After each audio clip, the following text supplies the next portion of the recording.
तो tender of pardon मतलब कि क्षमादान बीएनएसएस की धारा 343 में इसके बारे में बताया गया है। और धारा 343 कहती है कि मजिस्ट्रेट या फिर अदालत किसी सह अभियुक्त यानी कि अकम्प्लाइज को शर्तों के साथ माफ़ी या फिर पार्डन दे सकती है, ताकि वह पूरे अपराध का, सभी आरोपियों की भूमिका का और सच्चा और पूर्ण खुलासा यानी कि फुल एंड ट्रू डिस्क्लोजर कर सके।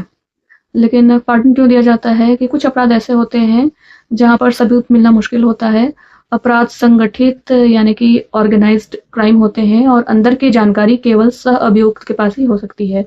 तो इसलिए एक आरोपी को माफ़ी देकर बाकी को पकड़ने की रणनीति अपनाई जाती है। लेकिन किन अपराधों में धारा 343 लागू होती है? तो पार्डन केवल गंभीर मामलों में दी जाती है, जैसे कि ऐसा कोई अपराध जो मृत्यु दंड यानी कि डेथ पेनाल्टी से दंडनीय हो, या फिर आजन्म कारावास लाइफ इम्प्रिजनमेंट से दंडनीय हो, या फिर 7 वर्ष या उससे अधिक सजा वाला कोई अपराध हो।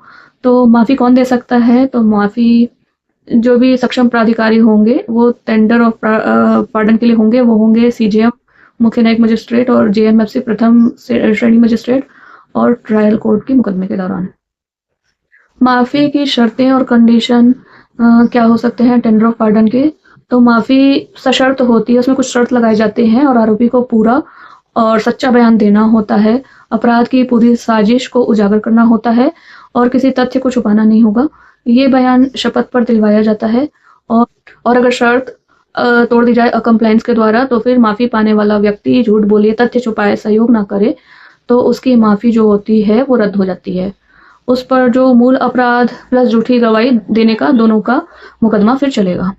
और पार्डन की प्रक्रिया क्या होती है? तो माफ़ी मांगने वाला व्यक्ति सरकारी गवाह यानी कि अप्रूवर बन जाता है और उसे अभियोजन पक्ष का साक्षी बनाया जाता है। उसका बयान अन्य आरोपियों के विरुद्ध उपयोग होता है, लेकिन अप्रूवर के बयान पर सजा नहीं हो सकती। कोरोबरेशन यानी कि पुष्टि साक्ष्य जो होता है वो आवश्यक होता है। और तो सरवान भवन वर्सेस स्टेट के मामले में सुप्रीम कोर्ट ने अप्रूवर के बयान को अकेले पर्याप्त होता है नहीं कहा, कोरोबरेशन अनिवार्य कहा। और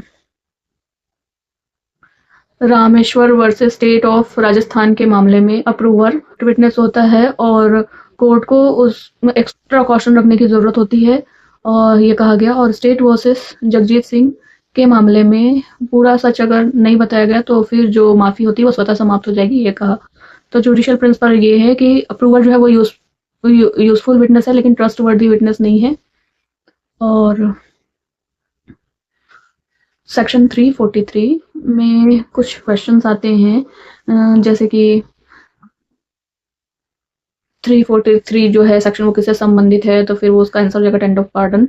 पार्डन किन अपराधों में दिया जा सकता है? तो डेथ, लाइफ और 7+ ईयर के जो भी इम्प्रिजन्ड होते हैं उसके लिए। और पार्डन पाने वाला व्यक्ति क्या कहलाता है? तो उसका आंसर होगा अप्रूवर। और अगर अप्रूवर की गवाही पर सजा कब हो सकती है?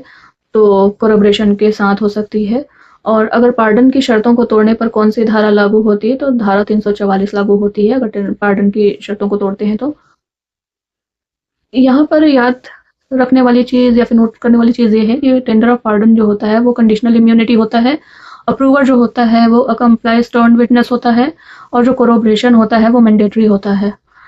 फॉल्स डिस्क्लोजर सेक्शन 344 में बताया गया है।